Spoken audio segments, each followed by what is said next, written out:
رسوله الكريم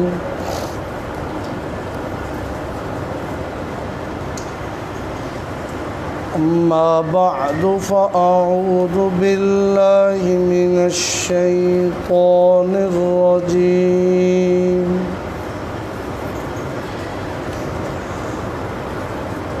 بسم الله الرحمن الرحيم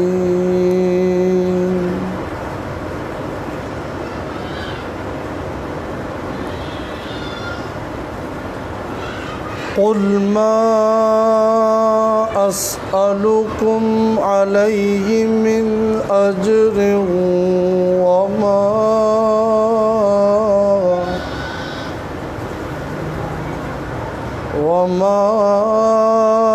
أنا من المتكلفين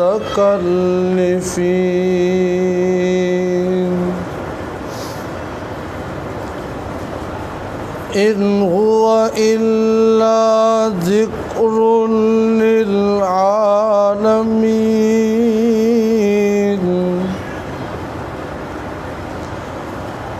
ولتعلمن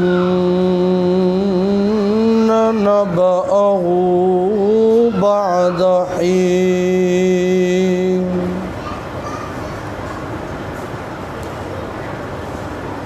کہہ دیجئے میرے پیارے پیغمبر صلی اللہ علیہ وسلم، نہیں میں سوال کرتا تم سے اس پر کسی اجر کا، اور نہ ہی میں تکلف کرنے والوں میں سے ہوں۔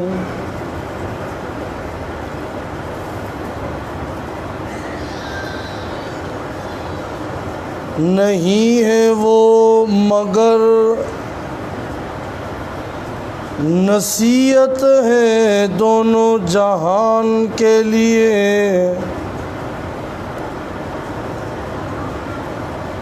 اور ضرور بضرور جان لو گے تم اس کی خبر کو تھوڑے وقت کے بعد۔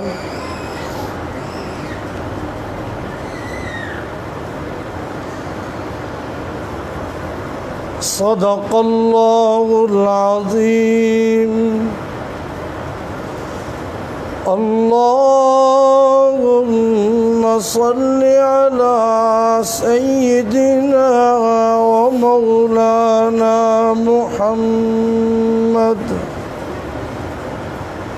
وعلى آل سيدنا ومولانا محمد وبارك وسلم ثم صل عليه۔ سبحانك لا علم لنا إلا ما علمتنا إنك أنت العليم الحكيم۔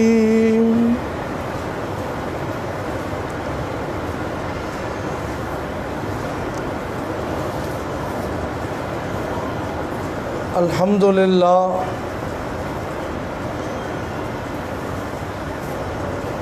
آج کے درس قرآن میں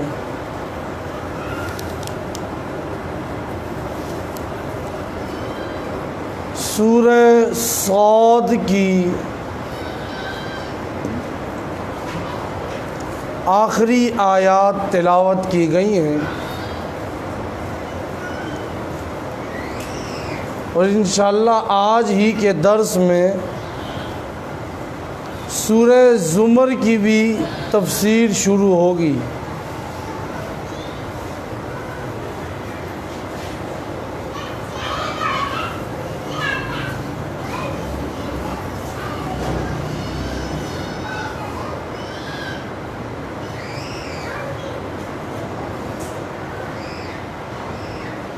سورہ صاد کے اندر اللہ رب العزت نے اپنی توحید، جناب نبی کریم صلی اللہ علیہ وسلم کی رسالت اور مختلف انبیاء کے واقعات اللہ نے بیان کیے، اور سورت کے آخر میں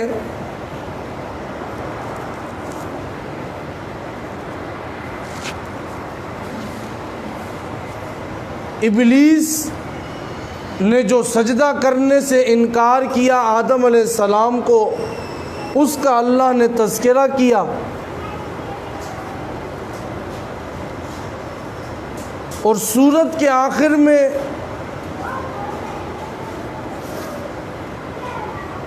قرآن، توحید، رسالت، پھر اس کی طرف اللہ نے مختصراً اشارہ کیا۔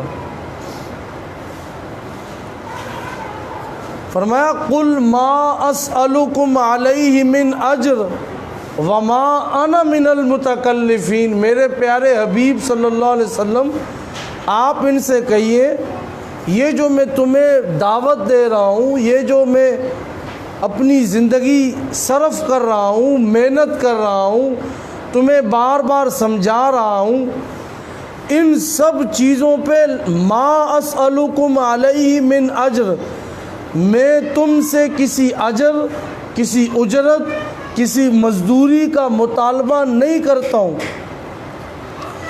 اور اگر قرآن کریم کا مطالعہ کیا جائے، وَإِلَىٰ عَادٍ أَخَاهُمْ هُودًا قَالَ يَا قَوْمِ اعْبُدُوا اللَّهَ مَا لَكُم مِّنْ إِلَٰهٍ غَيْرُهُ يَا قَوْمِ لَا أَسْأَلُكُمْ عَلَيْهِ أَجْرًا۔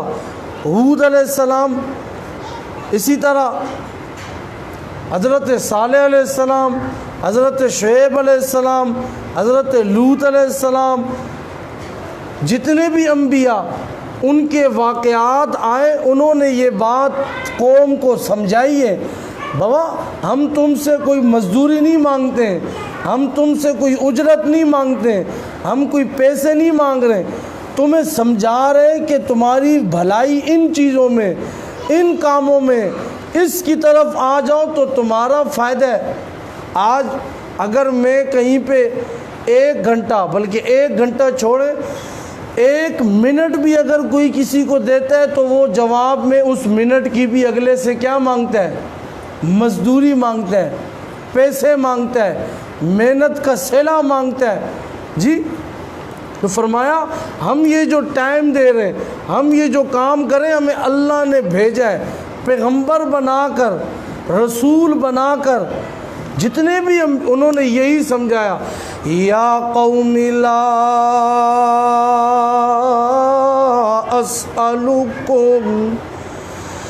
اسألکم علیہ اجرا ان اجری الا علی الذی فطرنی افلا تعقلون۔ کیوں نہیں سمجھتے ہو؟ ہم تم سے کوئی مطالبہ نہیں کرتے، میں تم سے کوئی اجرت بھی نہیں مانگ رہا، میری تو اجرت اس کے ذمے جس نے مجھے پیدا کیا ہے، جس نے مجھے اس دنیا میں بھیجا ہے، پیغمبر بنا کر بھیجا ہے اس روئے زمین پر، میں تو اسی سے تقاضا کرتا ہوں، وہی میری مدد کرے گا، وہی میری مزدوری دے گا، اسی کے ذمے میرا اجر، میں تم سے دنیا والوں سے کوئی مطالبہ نہیں کرتا۔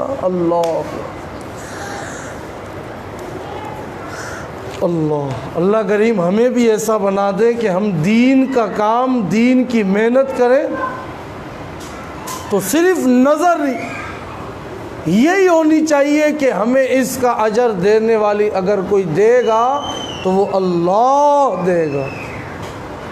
اللہ ہمیں اس طرح بنا دے کہ آمین۔ ہاں جی، اللہ ہماری تمام پریشانیاں، مشکلات، جتنے بھی مسائل ہیں، اللہ غیب سے حل کروا کے ہماری تمام تر توجہ اللہ دین، قرآن و سنت، حدیث کے سمجھنے سمجھانے کے لیے اللہ ہمیں قبول فرما لے، تاکہ کوئی ایسا مسئلہ ہی نہ، ایسی کوئی پریشانی آڑے آئے نہیں۔ جب اللہ پورا کرتے جائیں گے تو راستے کھلتے ہی چلے جائیں گے، کھلتے ہی چلے جائیں گے۔ تو بہرحال آگے فرمایا وَمَا أَنَا مِنَ الْمُتَكَلِّفِينَ۔ توجہ کیجیے، یہ لفظ ہے متکلفین، اور اس کی تھوڑی سی تشریح مفصل ہے۔ ایک لفظ تکلف، اگر کوئی ایسے کہہ دے میں تکلف کرنے والوں میں سے نہیں ہوں اور آگے بڑھ جائے، نہیں، اس کو سمجھنا ہے، اس کی تشریح دیکھنی ہے، سمجھنا ہے، اس پر عمل کرنا ہے۔ تکلف ہم نے بھی کئی مرتبہ سنا ہے، جی اتنا تکلف نہ کریں، جی وہ تو بڑا تکلف کرتا ہے، جی فلانا تو بڑا اس طرح متکلف ہے۔ جو یہاں پہ معنی قرآن و سنت کی روشنی میں بیان کیا گیا وہ آپ کے سامنے مختصراً بیان کروں گا۔ فرمایا وَمَا أَنَا مِنَ الْمُتَكَلِّفِينَ، نہیں ہوں میں تکلف کرنے والوں میں سے۔ حدیث مبارکہ میں آتا ہے جو بندہ کسی چیز کے بارے میں جانتا ہو وہ کہہ دے، فَلْيَقُلْ، بیان کر دے، اگر نہیں جانتا تو وہ کہے اللہ ہی بہتر جانتا ہے۔ یہ نہیں کہ کوئی مسئلہ پوچھ رہے پتہ نہیں ہے پھر بھی کہتا ہے میرا ذہن یہ کہتا ہے کہ اس میں یہ فتویٰ ہے، میرا ذہن یہ کہتا ہے، میری رائے یہ ہے۔ رائے کو نہیں بتانا، اپنا مشورہ اپنی جیب میں رکھو۔ ہاں اگر پتہ ہے تو بتاؤ، اگر نہیں پتہ ہے تو کہہ دیا کرو، اللہ ہی بہتر جانتے ہیں۔ اور یہ بھی فرمایا دین کا اصول ہے، جو نہیں جانتے ہو اسے جاننے والوں کے حوالے کر دو۔ اللہ کا قرآن کہتا ہے فَاسْأَلُوا أَهْلَ الذِّكْرِ إِن كُنتُمْ لَا تَعْلَمُونَ، جو مسئلہ نہیں معلوم ہو اسے اہل ذکر جاننے والوں کے حوالے کر دو اگر تم نہیں جانتے ہو۔ ہاں ایک بندہ، ایک واقعہ لکھا ہے یہاں پہ، ایک بندہ امام مالک رحمۃ اللہ تعالیٰ علیہ، سنیے توجہ کریے، امام مالک رحمۃ اللہ علیہ کے پاس آیا، 7 مہینے کا سفر، کتنا؟ 7 مہینے کا سفر طے کر کے امام مالک رحمۃ اللہ علیہ بہت بڑے فقہ کے امام، بڑا ان کا مرتبہ، بڑا درجہ ہے، بڑا نام ہے۔ یہ امام مالک کے پاس آتا ہے، کہتا ہے مجھے یہ باتیں معلوم کرنی ہے، 7 مہینے کا سفر کر کے آیا ہے۔ اب یہاں پہ پہنچا، بعض چیزوں کا تو بعض سوالوں کا تو امام مالک نے جواب دے دیا، بعض سوالوں کے بارے میں کہا میں نہیں جانتا۔ وہ بندہ کہنے لگا میں جا کے کیا بولوں گا ان لوگوں کو کہ امام مالک نے کہا کہہ دینا لوگوں کو جا کے۔ ہاں امام مالک نے خود اپنی لا علمی کا اعتراف کیا ہے اور یہ کہا ہے میں اس بارے میں نہیں جانتا۔ آج دیکھیے نکاح کی بات ہوتی ہے، طلاق کے مسائل ہوتے ہیں، وراثت کے، عدت کے، تو ہر کوئی اپنی اپنی چاہت کے مطابق فیصلے کرنا شروع ہو جاتا ہے۔ جی اگر عورت ادھر عدت گزارے، عورت اس طرح گزار لے، نہیں وہ تو ان کا یہ حکم ہے، لیکن مجبوری ہے، یہ ہے، وہ ہے، فلاں ہے۔ جو دین کا حکم ہوگا وہ اپنی جگہ قیامت تک برقرار ہے۔ تیری میری مجبوریوں اور چاہتوں پہ دین کو قربان نہیں کیا جا سکتا، بلکہ دین کے اوپر ہمیں اپنی چاہتوں اور مجبوریوں کو قربان کرنا پڑے گا، قربان۔ ہاں جی، تو بہرحال فرمایا وَمَا أَنَا مِنَ الْمُتَكَلِّفِينَ، نہیں ہوں میں تکلف کرنے والوں میں سے۔ حدیث مبارکہ میں آتا ہے البزازۃ من الایمان، سادگی، کیا چیز؟ سادگی، سادگی سمجھتے ہیں نا، سادگی بولتے ہیں جی سادہ رہیں، سادگی کو اختیار کریں۔ زیادہ دکھلاوے اور زیادہ اچھل کود، مستیاں تکلف یہ چھوڑ دو، تصنع، بناوٹ، ملاوٹ یہ چھوڑ دو، ہے کچھ نہیں بس دکھلانے کے لیے اپنے آپ کو، ہاں ایسا نہیں ہونا چاہیے۔ البزازۃ من الایمان، فرمایا سادگی ایمان کا حصہ ہے۔ اللہ کے نبی صلی اللہ علیہ وسلم آتے ہیں ایک صحابی رسول کے پاس، یہ جو ایک دو حدیثیں پہلے بھی آئیں اب بھی میں بیان کر رہا ہوں، مفہوم بیان کر رہا ہوں تاکہ مختصر وقت میں تکلف کا معنی آپ کے سامنے، کہ ہمارے نبی تکلف والے نہیں تھے اور ہمیں کیا ہونا چاہیے، معنی کیا ہے۔ فرمایا البزازۃ من الایمان، سادگی ایمان کا حصہ ہے۔ نبی کریم صلی اللہ علیہ وسلم آتے، صحابی رسول، اللہ کے نبی سامنے صحابی رسول گدا بچھانے لگے، اللہ کے نبی اس سے پہلے ہی زمین پر بیٹھ گئے۔ ہاں وہ گدا، ہم تو جاتے ہیں نا جی کوئی ٹائٹ سا صوفہ ہو، ہاں جب تک تو اگر کوئی نہ کرے تو پھر سو باتیں سو تانے، اللہ حفاظت فرمائے۔ ہم تو شادی خوشی وہ تو دور کی بات ہے، ہم تو میت پہ بھی جاتے ہیں، اگر تیسرے دن جو ہوتا ہے ہمارے یہاں یہ رسمیں وغیرہ، لوگوں کو ہم خود دعوتیں دے رہے ہوتے ہیں، ابا کی میت ہوئی ہے آ جانا کھانے، انا للہ و انا الیہ راجعون۔ بھائی میت ہوئی ہے یا ولیمہ ہے اس کا جو دعوتوں پہ بلا رہے ہو؟ یہ تو کئی بار یہ مضمون بیان ہو چکا ہے کہ جس کے دل میں غم ہوگا وہ آپ کے پاس آ کے بریانی دب کے بھی کچھ نہیں پڑے گا، اور جس کے دل میں غم ہوگا، یہ تو وہ ہے جس کے دل میں غم نہیں ہے، سب کچھ ہضم کر کے بھی وہ کچھ نہیں آپ کے لیے پڑے گا، ہاں جی، اور جس کے دل میں غم ہوگا اس کو اگر کچھ بھی نہ دیا جائے وہ پھر بھی پڑتا رہے گا، گھر بیٹھے بھی پڑے گا، ہر وقت وہ سوچے گا کس طرح اس کے ثواب پہنچائے۔ بہرحال وہ ایک الگ مضمون ہے، میں اس میں نہیں جانا چاہتا، بات میں یہ کر رہا تھا اللہ کے نبی صلی اللہ علیہ وسلم بیٹھ گئے، اب صحابی بھی زمین پر بیٹھ گئے، گدا درمیان میں، اللہ کے نبی بھی زمین پر، صحابی بھی زمین پر۔ اللہ کے نبی نے فرما دیا، بتلا دیا، یہ ہوتی ہے سادگی، تکلف میری زندگی کا حصہ نہیں ہے۔ ہاں حضرت انس رضی اللہ تعالیٰ عنہ فرماتے ہیں میں نے اللہ کے نبی صلی اللہ علیہ وسلم کو اس پیالے میں پانی پلاتا رہا، کئی طرح کے مشروب، شید بھی اسی میں، دوسرے کئی سارے مشروبات، پانی بھی اسی میں۔ کبھی اللہ کے نبی صلی اللہ علیہ وسلم نے اس طرح نہیں کہا کہ پانی اس میں لے آؤ، شربت اس میں لے آؤ، دودھ کا شربت ہے، گلاس ہو شیشے والا، پھر لگتا ہے زبردست۔ ہاں جی، بارات آ رہی ہے تو ہم اس میں بھی تکلف کرتے ہیں، ایسے ایسے گلاس ہونے چاہیے، یہ ہونا چاہیے، وہ ہونا چاہیے، حالانکہ ایک سادہ سے گلاس سے بھی وہ حجت پوری ہی ہو سکتی ہے۔ اللہ کے نبی صلی اللہ علیہ وسلم نے ایک ہی طرح کے پیالے میں کئی طرح کے مشروبات پیے۔ ایک اور حدیث میں آتا ہے جنت والے وہ ہوں گے الرحماء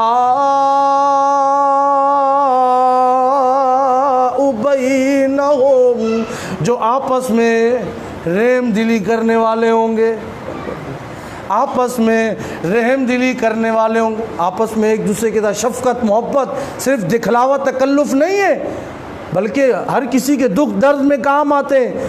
یہ نہیں ہے کہ جب کسی کو دکھلانا ہے تکلف پھر اس وقت کیا جائے، رسموں میں رواج میں جی یہ کریں گے ورنہ ناک کٹ جائے گی، اس کی وجہ سے تکلف میں پڑ گیا۔ اور اگر کسی کو غریب کو کھلانا ہے، کوئی بھائی کوئی دوست کوئی رشتہ دار کا مسئلہ ہے، نہیں الرحماء بینہم، وہ فرمایا دوزخ والے کون ہوتے ہیں؟ فرمایا اہل دوزخ وہ ہیں جو اللہ کی رحمت سے مایوس ہوتے ہیں، دنیا کے اندر تھوڑی سی تنگی آ گئی، ہاں جی، منہ سے ناشکری کے الفاظ شروع ہو گئے. اور وہ لوگ ہیں دوزخ والے جو جھوٹ سے کام کرتے ہیں، ہر وقت جھوٹ ان کی زبان پہ ہوتے. اللہ ہم سب کی حفاظت فرمائے، اللہ ہمیں سچا بنا دے، اللہ ہمیں صدیق و امین کی فہرست میں اللہ ہمیں ان میں شامل فرما دے. فرمایا وہ بندہ جو جھوٹ بولتا ہے یہ بھی اسی میں دوزخ. اور تیسرے نمبر پہ جو تکلف کرتا ہے وہ بھی اہل دوزخ میں ان کا شمار ہوگا، اہل دوزخ میں ان کا شمار ہوگا. پھر آگے مفسرین نے لکھا ہے تکلف کوئی کرتا ہے مکان میں، کوئی کرتا ہے لباس میں، کوئی کرتا ہے خوراک میں، رسومات میں. سادگی کو سب نے کیا کر دیا؟ بھئی جتنی اللہ نے توفیق دی ہے اتنا کرو. یہ سادگی ہے، یہ قناعت ہے. ہم یہ نہیں کرتے، یہ نہیں کرتے. ہم لباس نہ ہو فلانے کے پاس ہے، کوشش کرتے ہیں، تکلف میں پڑ جاتے ہیں. جی ہمارے پاس بھی ہونا چاہیے. رسومات کو ادا کرنا ہے، ہاں جی، تیجے 40ویں اور وہ کیا بولتے ہیں سالگرہ، ہیپی برتھ ڈے ہیں. زندگی کم ہو رہی ہے، ہم خوش ہو رہے ہیں. ساری یہ چیزیں اس دن ایک عالم بیان کر رہے تھے، وہ یہی کہہ رہے تھے کہ ہمارے معاشرے کے اندر کیونکہ ہندو زیادہ قریب ہیں. پہلے ہندو، آج کل بھی کئی سارے ہندو کراچی میں بھی ہیں، تو وہ ہندوؤں کے طریقوں سے، کیونکہ یہ ہندوستان تھا تو وہ ہندوؤں کے طریقے سے ہم زیادہ متاثر ہوتے ہیں. ان کے جتنے بھی طریقے، طور طریقے، وہ سب ہمارے اندر آ چکے ہیں. یہ ہمارا یہ معاشرہ ہماری یہ نہیں ہے، ہماری یہ روح نہیں ہے جو ہم نے اختیار کر لی ہے. یہ شادیاں، یہ میت، جی یہ خوشیاں، یہ ساری چیزیں بچے کی پیدائش سے لے کے موت تک ایک ایک چیز اللہ نے قرآن و حدیث شریعت میں بیان کر دی. تو بہرحال ان سب چیزوں میں ہم سادگی کو چھوڑ دیتے ہیں، پھر کیا ہو جاتا ہے؟ پریشان. پھر بندہ کیا ہو جاتا ہے؟ پریشان. کیوں؟ ان کو پورا کرنے کے لیے تکلف میں پڑتا ہے اور پھر لاکھوں روپے کیا لیتا ہے؟ قرضہ. جب قرضہ لیتا ہے اور اس کے چکر میں خود بھی دنیا سے چلا جاتا ہے، پیچھے کوئی ادا بھی نہ کرے تو اس پہ عذاب برستا رہتا ہے. یہ کہ حقوق العباد ہے، حقوق العباد کا ادا کرنا ضروری ہے. جب تک ادا نہیں ہوگا کوئی معافی نہیں. بھلے جتنے بھی توبے کرتے، توبہ کرتے رہو. بہرحال یہ تکلف کا ایک اس نشست میں کچھ میں نے بیان کر دیا. آگے فرمایا ان هو الا ذکر للعالمین، نہیں ہے یہ قرآن مگر نصیحت عالمین، دونوں جہان والوں کے لیے. یہ قرآن نصیحت دونوں جہان والوں کے لیے. اب اللہ نے اس صورت کے اندر 3 مرتبہ، توجہ کریں، اللہ نے اس صورت میں 3 مرتبہ ذکر کو بیان کیا ہے. اللہ نے 3 مرتبہ ذکر کو بیان کیا. پہلے ایک صورت کے شروع میں اللہ نے فرمایا، سورت کے شروع میں اللہ نے فرمایا، ذکر کا تذکرہ آیا تھا نا سورہ 7 کے شروع میں، صاد والقرآنی ذی ذکر، یہ قرآن قسم قرآن کی جو کہ نصیحتوں والا ہے. وہاں پہ بھی اللہ نے ذکر کا تذکرہ کیا. پھر اسی طرح آگے ایک دوسری جگہ، ایک وہاں پہ، پھر آگے دوسری جگہ کیا ہوا؟ اَأُنزِلَ عَلَيْهِ الذِّكْرُ مِن بَيْنِنَا، اَأُنزِلَ عَلَيْهِ الذِّكْرُ مِن بَيْنِنَا، کیا ان پہ ذکر نہیں نازل کیا گیا ہماری طرف سے؟ یہ دوسری جگہ آ گیا.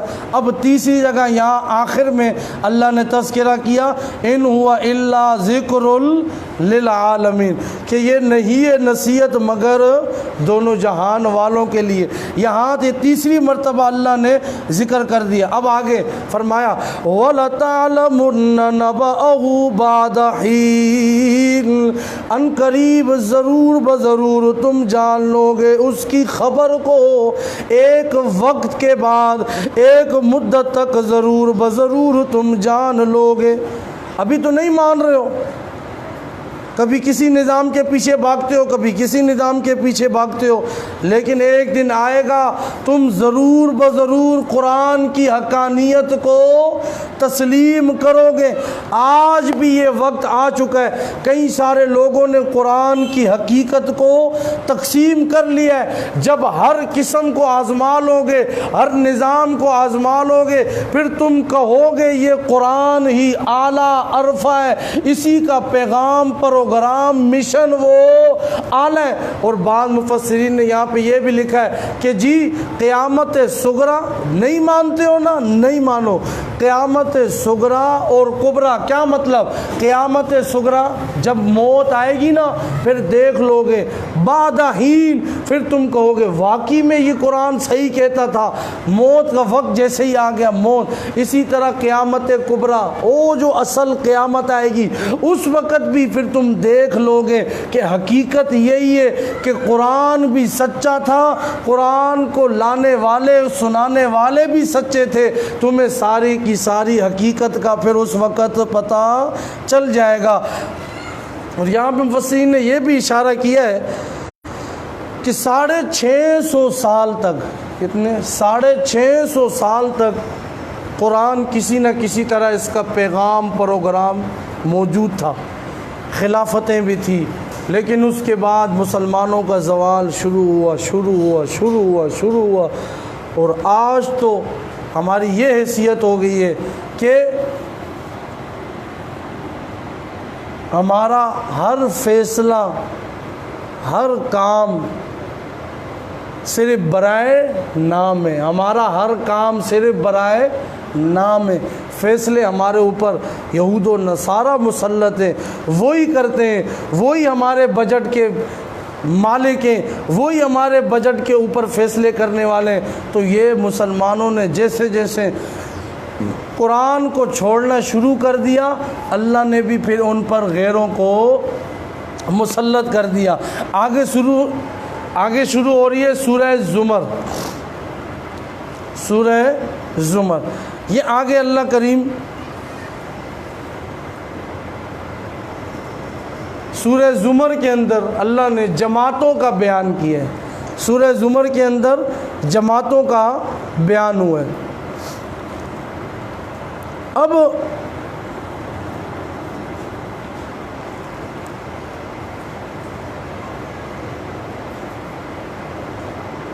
اس سے پہلے پچھلی جو صورتیں گزری ہیں، اس سے پیچھے جو صورتیں گزری ہیں، اس کے اندر مختلف مضمون آپ کے سامنے بیان ہوئے، ربط اور تعلق آپ کے سامنے میں۔ اب سورہ زمر کے شروع میں ربط تعلق کہ اس صورت کا پچھلی صورت سے تعلق کیا ہے، اور پھر اس صورت کے اندر مضامین کیا بیان ہوئے، یہ مختصراً اس صورت کے شروع میں تذکرہ کروں گا۔ ربط یہ اللہ نے فرمایا جن کو تم شفعاء سمجھتے ہو، یہ پچھلی صورت میں آیا، جن کو تم شفعاء سمجھتے ہو، شفیع اپنا سمجھتے ہو، وہ تو خود ابتلا میں ہوئے، وہ تو خود آزمائشوں میں مبتلا ہوئے۔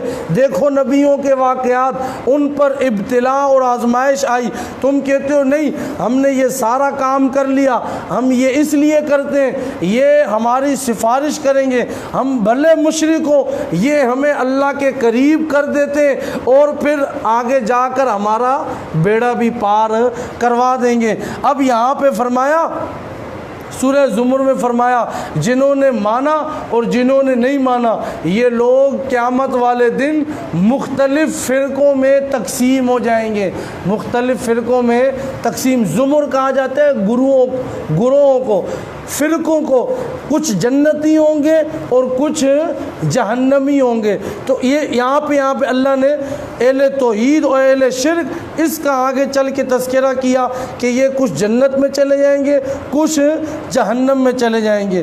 اب معنوی ربط، یہ تو تھا اسمی ربط، معنوی ربط یہ سورہ سبا میں اللہ نے نفی شفاعت قہری کو بیان کیا، سورہ سبا میں نفی شفاعت قہری کو بیان کیا۔ پھر آگے سورہ فاطر میں اللہ نے یہ بتلایا کارساز کون ہے، کارساز کون ہے، کارساز کون ہے، عالم الغیب بھی اللہ ہے، یہ اللہ نے سورہ فاطر میں سمجھایا۔ پھر آگے یاسین، صافات اور اسی طرح صاد، یہ صورتیں مرتب سورہ سبا پر، یہ مرتب سورہ سبا پر کہ شفاعت قہری کی نفی کی گئی، اور اسی طرح یہ سورہ زمر جو ہے یہ مرتب فاطر پر، اس میں اللہ نے علی سبیل ترقی یہ مضمون بیان کیا ہے کہ کارساز اور عالم الغیب کون ہے، وہ اللہ کی ذات ہے۔ اب اس صورت کے اندر دلائل عقلیہ، دلائل وحیہ، دلائل نقلیہ اور اسی طرح مومنین اور کافروں کا آپس میں تقابل یہ صورت میں بیان ہوگا، اور ہجرت کے متعلق بھی اللہ نے اس صورت میں تذکرہ کیا ہے اس صورت کے اندر۔ اسی طرح یہ بھی لکھا ہے کہ اس صورت کے اندر اللہ نے قرآن، رسالت، توحید، پھر اس کے ساتھ ساتھ یہ جو صورت ہے یہ حوامیم سبا، توجہ کریں آگے حوامیم سبا شروع ہو رہی ہے، آگے حوامیم سبا شروع ہو رہی ہے۔ کیا مطلب؟ 7 صورتیں آگے ایسی آئیں گی جو حامیم سے شروع ہوں گی۔ سورہ زمر ان کا مبدا ہے، سورہ زمر ان کا مبدا ہے۔ اس کے بعد 7 صورتیں ایسی آئیں گی جو کس سے شروع ہوں گی؟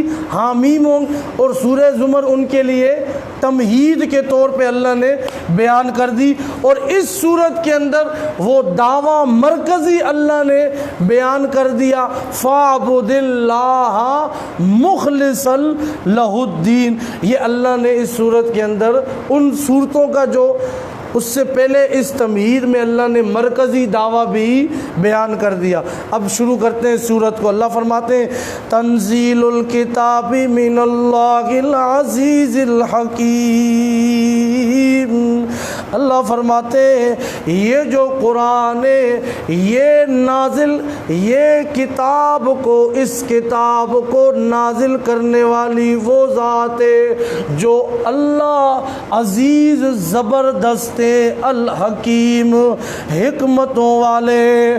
اب دیکھیے تنزیل الکتاب من اللہ، اللہ نے اس کتاب کو نازل کیا ہے۔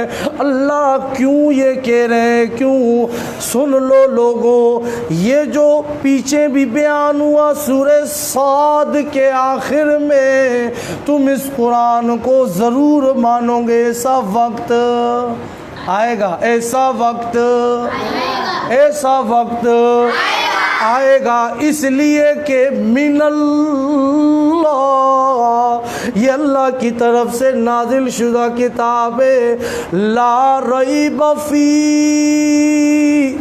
سورہ بقرہ کے شروع میں الف لام میم، تنزیل الکتاب لا ریب فی۔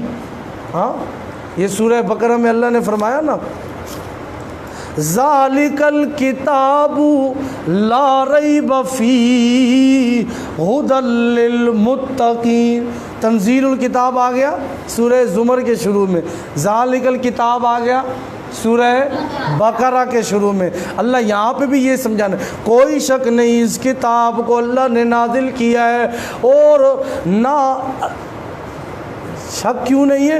کیونکہ اللہ کی ذات بھی برحق کے، جس ذات پر اتارا پیغمبر علیہ السلام وہ بھی برحق کے، اور جو اس پر کتاب اتاری قرآن وہ بھی برحق کے، جو اس پر عمل کرے گا اس کا جنت میں جانا بھی برحق ہے۔ آگے فرمایا عزیز جو زبردست الحکیم حکمتوں والی ذات ہے۔ یہ حکیم کا لفظ کیوں استعمال کیا؟ وہ حکمت کے مطابق دنیا میں فیصلے کرتا ہے، مہلت دیتا ہے، کون کس طرح عمل کر سب دیکھ رہے ہیں، لیکن مہلت دیتا ہے۔ املی لہم ان کیدی متین، کیا فرمایا؟ میں ان کو مہلت دیتا رہتا ہوں، میری پکڑ بہت سخت ہے۔ پھر اگلی آیت میں فرمایا انا انزلنا الیک الکتاب بالحق، بے شک ہم نے آپ کی طرف کتاب نازل کی حق کے ساتھ۔ اب اس کا کیا مطلب؟ ہم نے آپ کی طرف کتاب نازل کی حق کے ساتھ۔ یہ جو بھی کہتے ہیں اپنی طرف سے نہیں کہتے، ہماری طرف سے ان پر وحی نازل ہوتی ہے۔ ان هو الا وحی یوحی ما ینطق عن الہوی، اپنی طرف سے کچھ نہیں کہتے، ہم ان پر وحی اتارتے پھر یہ تمہیں بتلاتے ہیں۔ اس لیے یہاں پہ پتہ چلا کہ ہم نے ان پر یہ کتاب نازل کی ہے حق کے ساتھ۔ فَاعْبُدِ اللَّهَ مُخْلِصًا لَهُ الدِّينَ۔ تو آؤ اب یہ دعویٰ سمجھتے جاؤ۔ سورہ سبا سے لے کے یہاں تک تم نے سمجھ لیا نفی شفاعت قہری کوئی بھی زبردستی اللہ سے نہیں منوا سکتا۔ تم نے سمجھ لیا فاتر کے اندر، یاسین کے اندر، صافات کے اندر، صاد کے اندر کارساز اللہ ہے، متصرف اللہ ہے، عالم الغیب اللہ ہے۔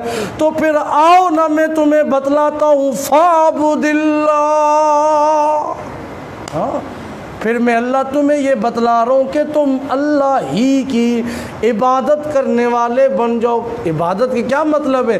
ایسی عبادت مخلصہ خالص لہ الدین، اسی کی اطاعت کرنے والے ہو۔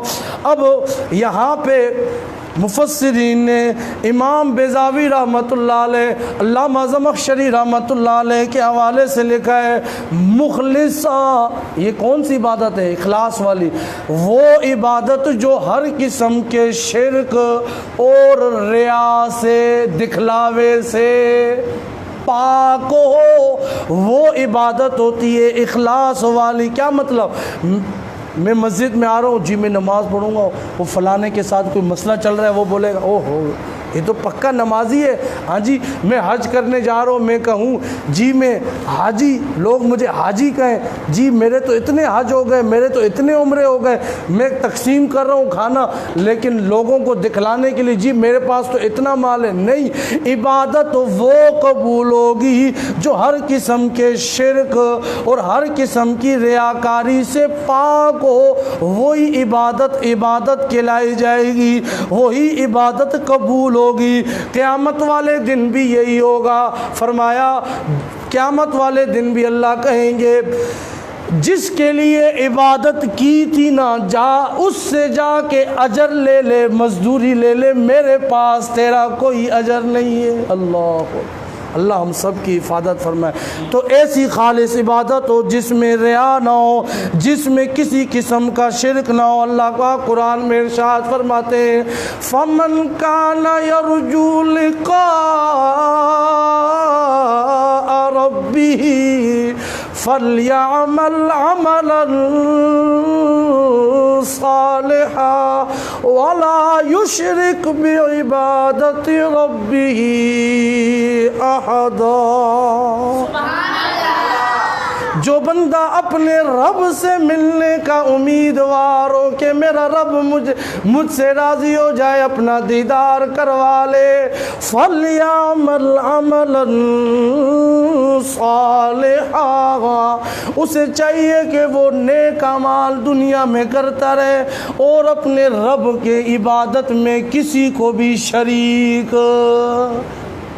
نہ کرے، ذرہ برابر بھی شرک نہیں ہوگا۔ اللہ کے نبی صلی اللہ علیہ وسلم نے فرمایا اخلص فی دینک، اخلص فی دینک۔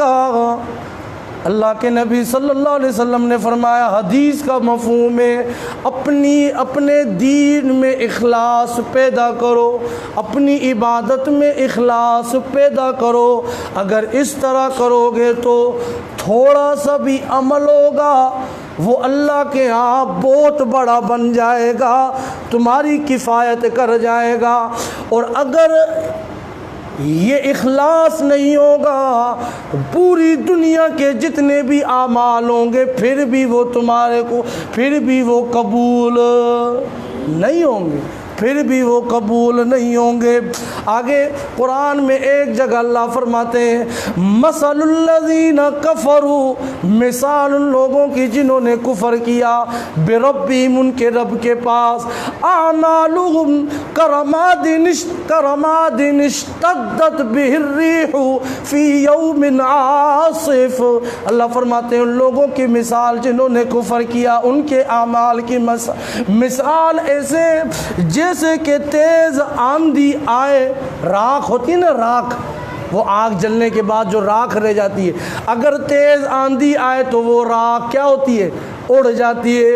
اسی طرح ان کے اعمال جیسے بھی ہوں گے، جتنے بھی ہوں گے، اگر کفر ہے، اگر شرک ہے، اگر ریاکاری ہے، قبول نہیں ہوگا۔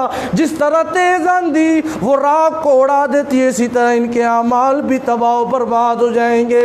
فَأَمَّا مَنْ ثَقُلَتْ مَوَازِينُهُ فَهُوَ فِي عِيشَةٍ رَاضِيَةٍ، جس کا نام اعمال بھاری ہوگا وہ بڑے عیش میں ہوگا، جس کا ہلکا ہوگا۔ وَأَمَّا مَنْ خفت موازینہ فامہ ہاویہ، تو اس کا ٹھکانہ ہاویہ ہوگا، جس کے اعمال، جس کا وزن ہلکا ہوگا۔ اعمال نامہ اعمال بھاری کیسے ہوگا؟ جب وہ ہر قسم کے شرک اور دکھلاوے سے پاک ہوگا تو پھر اس کی حیثیت ہوگی۔ ایک صحابی رسول صلی اللہ علیہ وسلم آئے اللہ کے نبی کے پاس، کہتے ہیں اللہ کے رسول میں کوئی کام کرتا ہوں تو میں اس لیے، جیسے کوئی مال خرچ کیا، میں اس لیے کرتا ہوں، ایک تو یہ کہ مجھے آخرت میں اس کا بدلہ ملے، اور دوسرے نمبر پہ میری تعریف ہو۔ میں کوئی نیکی کروں، کوئی کام کروں بھلائی کا، ایک تو آخرت میں بدلہ ملے، دوسرا میں یہ چاہتا ہوں میری دنیا میں تعریف ہو۔ اللہ کے نبی صلی اللہ علیہ وسلم نے فرمایا اس ذات کی قسم جس کے قبضے قدرت میں میری جان ہے، اس طرح کیا تو تمہیں پھر اس کام کا، اس عمل کا کوئی بھی ثواب نہیں ملے گا، اس عمل کا کوئی بھی ثواب نہیں ملے گا۔ بہرحال آگے اللہ فرماتے ہیں الا للہ الدین الخالص، سن لو اللہ ہی کے لیے ہے اطاعت خالص۔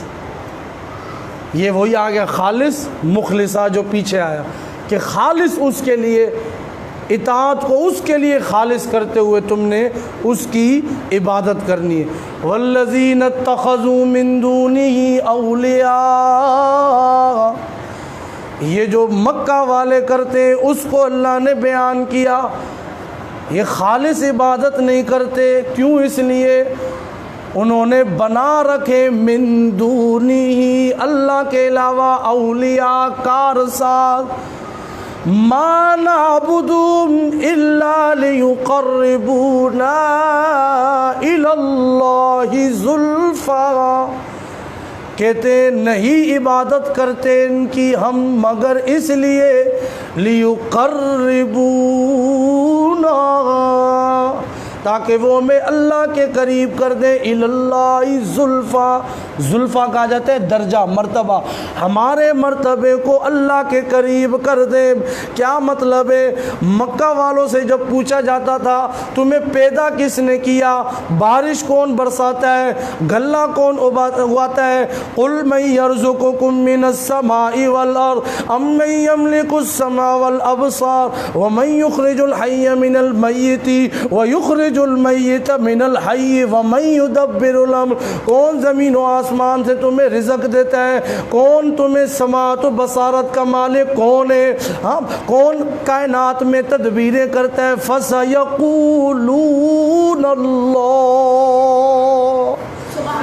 وہ کہتے ہیں اللہ۔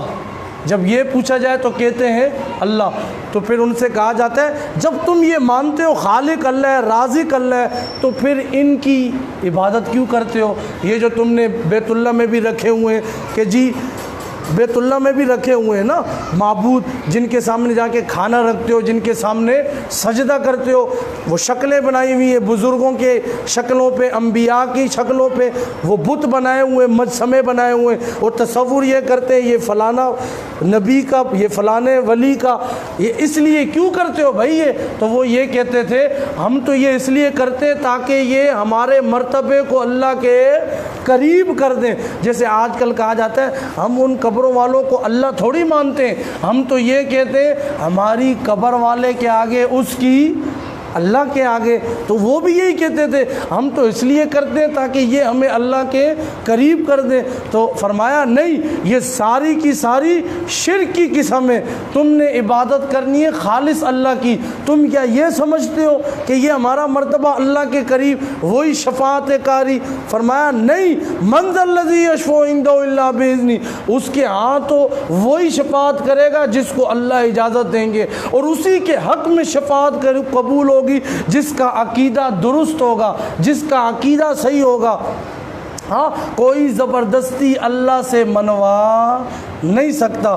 ان اللہ یحکم بینہم فیما ہم فیہ یختلفون، ان کو کرنے دو، اگر یہ نہیں مانتے، ان اللہ، بے شک اللہ، یحکم، فیصلہ کرے گا، بینہم، ان کے درمیان، فیما ہم فیہ یختلفون، کہ جس میں یہ دنیا میں اختلاف کر رہے ہیں، ایسی باتیں جو کر رہے ہیں، اگر نہیں مانتے پھر بھی چھوڑ دو۔ ان اللہ لا یہدی، بے شک اللہ ہدایت نہیں دیتے، من ہوا کاذب کفار، ان کو جو کہ کاذب ہیں، جھوٹے ہیں، نہ شکرے ہیں، ہاں، ضد اور عناد میں آ کے یہ اس طرح کی باتیں کرتے ہیں کہ یہ ہمارے لیے شفاعت کریں گے۔ ہاں جی، کاذب، جھوٹے ہیں، قرآن کو چھوڑ کے اپنے نفس کے پیچھے لگے ہوئے، کفار، نہ شکرے ہیں، ان کو اللہ نے اتنی نعمتیں برسائی ہیں، اللہ نے مکہ جیسی نعمت ان کو دی، اور کتنی نعمتیں، لیکن انہوں نے شکر ادا نہیں کیا، پھر بھی یہ نہ شکری کر رہے ہیں اور اللہ کی نافرمانیوں میں اور شرک میں لگے ہوئے ہیں۔ اللہ کریم ہمیں قرآن و سنت شریعت پر عمل کرنے کی توفیق عطا فرمائے۔ الحمدللہ رب العالمین۔